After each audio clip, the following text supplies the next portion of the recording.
Olá, pessoal, tudo bem? Sou a professora Natália Freitas, de História, tá? E há poucos dias aí da prova do Enem, estou passando aqui primeiro para desejar uma boa prova, né? Nós sabemos que o ano de 2020 não foi um ano fácil, mas a prova está aí e a gente vai dar, né, o nosso melhor. E eu estou aqui para relembrar com vocês alguns aspectos importantes sobre a Era Vargas, tá? A Era Vargas, gente, faz parte do período que nós chamamos de período republicano do Brasil.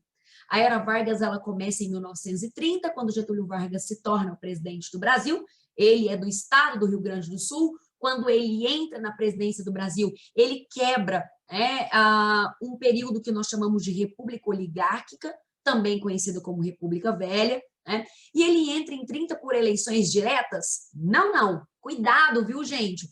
Quando Vargas entra em 1930, ele entra por um golpe, tá? Também conhecido, né, em algumas literaturas como Revolução de 30. Você pode encontrar tanto golpe de 30 quanto Revolução de 30. Mas o importante é que você se lembre que ele não entra como presidente de forma direta, não. Tá?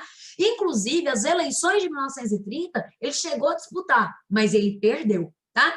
Então, a Era Vargas começa em 1930, quando o gaúcho Getúlio Vargas se torna presidente do Brasil, a partir de um golpe ou revolução, para algumas literaturas, e essa Era Vargas se estende aí até 1945, ano final da Segunda Guerra Mundial. Tá? Então, são 15 anos Getúlio Vargas aí de forma consecutiva como presidente do Brasil. Ah, professor, mas espera aí, o Getúlio Vargas parece que ele foi presidente em outros momentos. Foi, gente. Tá? Ele foi presidente de novo, de 51 a 54. Mas eu não vou falar desse segundo governo dele, eu vou falar do primeiro, que é a Era Vargas. Tá? Lembrando, gente, que o Getúlio Vargas, isso já é uma das principais características, ele é reconhecido aí como um dos maiores líderes populistas da América Latina, entre as décadas de 1930 e 40. Tá? Isso, inclusive, foi cobrado no Enem há 2 anos. Tá?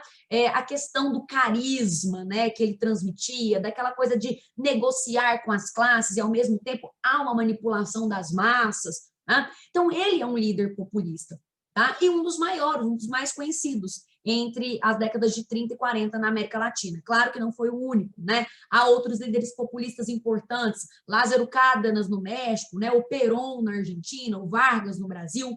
E aí, gente, a Era Vargas, então, ela dura 15 anos. Mas, professora, como assim? Ele ficou 15 anos como presidente, né, de forma consecutiva? Sim, tá?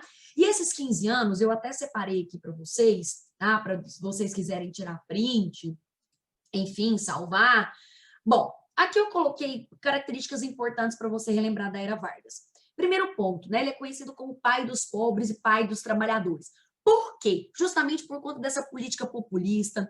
Gente, a criação, né, do código, né, do trabalho, né, a CLT, Consolidação das Leis do Trabalho, a Carta Trabalhista do Brasil, né, foi feita durante a Era Vargas, né, os decretos trabalhistas. Outra coisa que é muito importante a gente lembrar, ele foi um presidente que criou muitas estatais, museus nacionais, né? Então, essa política nacionalista, paternalista, carismática e, ao mesmo tempo, de manipulação, entra, né, dentro desse pai dos pobres, pai dos trabalhadores, certo?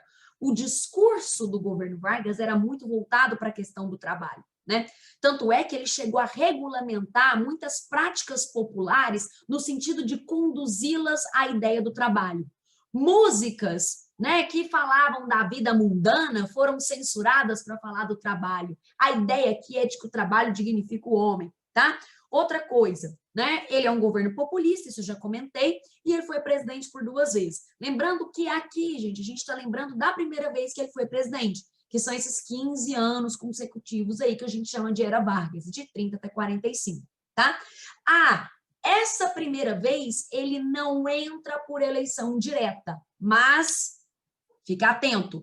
A segunda vez, quando ele volta para ser presidente, lá em 1951, ele volta por eleição direta, tá? Então, a primeira vez não foi eleito pelo povo, a segunda vez sim, tá? Bom, e a Era Vargas, gente, vamos pensar aqui, ela dura 15 anos.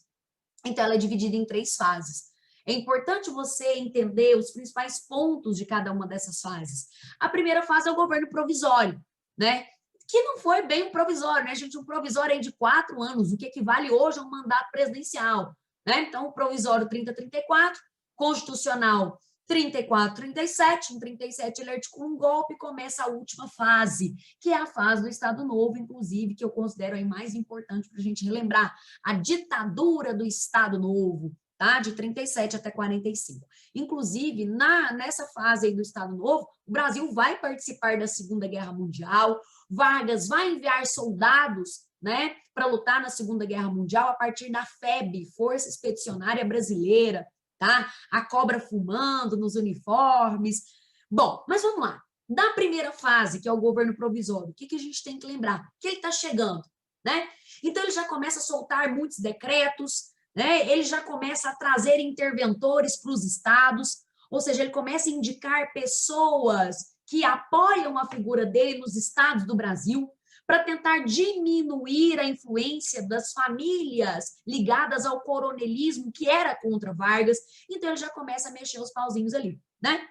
Então, ele vai indicando interventores, ele vai criando decretos. Agora, veja bem, ele faz uma reforma eleitoral em 1932, né? Vem aí o voto feminino, não que ele tenha sido a pessoa que lutou pelo voto feminino, porque o voto feminino, a luta pelo voto feminino já existia no Brasil desde o final do século XIX, inclusive como o movimento das sufragistas, né? E outros nomes importantes aí entre as mulheres. Tá? Bom, mas ele vai criar, ele vai regulamentar o voto feminino, o voto secreto, o voto obrigatório, tá? Então ele faz uma reforma eleitoral. Professor, ele vai incluir os analfabetos? Não, tá, gente? Os analfabetos, eles não votavam, tá? Ainda não votavam. Desde o final do século XIX, os analfabetos perderam, né, o direito de votar. Então, bom, mas ele vai criar aí o voto feminino, é um dos pontos mais importantes, né? Ele cria a partir de um decreto em 1932. Tá? Professora, mas e aí, o que mais? Ele faz uma reforma eleitoral, ele indica interventores, ele vai, né, se organizando ali. Gente, tem uma coisa importante que acontece aqui. Ele cria ministérios, tá? Ele cria ministérios já nesse início. Ele começa a traçar uma administração mais burocratizada nesse início, criando ministérios. Bom, gente, é coisa demais, né? Isso aqui é só uma diquinha, só para a gente relembrar. É muita coisa de Era Vargas, não dá para abordar tudo aqui. Só para a gente, ó, dar aquela instalada na memória, tá bom? Obrigada demais, valeu, canal Magel, valeu, pessoal. Beijo, boa prova para vocês. Tchau, tchau.